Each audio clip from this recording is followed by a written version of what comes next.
Et la dissolution, je crois que je fais partie des rares qui considèrent qu'elle était inévitable.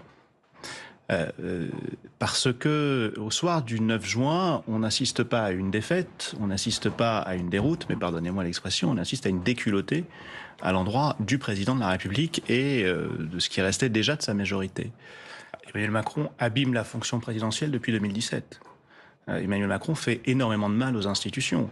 À partir du moment où il se croit absolument tout puissant au prétexte qu'il a remporté l'élection, C'est alors dans ses qu'il l'a... prérogatives, pardon, je Oui, oui, coupe, bien mais sûr. de dissoudre. Mais, bien sûr, c'est dans ses prérogatives aussi d'utiliser l'article 16, c'est dans ses prérogatives d'utiliser toutes les dispositions de la Constitution. Mais encore faut-il le faire avec discernement. Il n'a rien fait d'anticonstitutionnel, mais il a cumulé des pratiques, une façon de gouverner qui n'est pas celle voulue par, en tout cas, les instigateurs de la Ve République.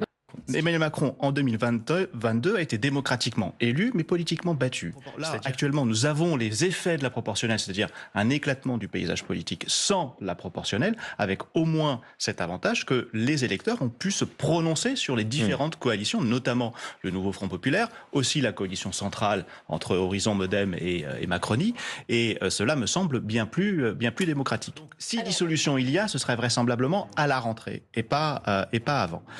Pour qu'il y ait dissolution, il faut soit que ce soit inévitable, comme le 9 juin 2024, en raison d'une défaite, d'une déroute électorale, soit il faut que quelqu'un y ait intérêt.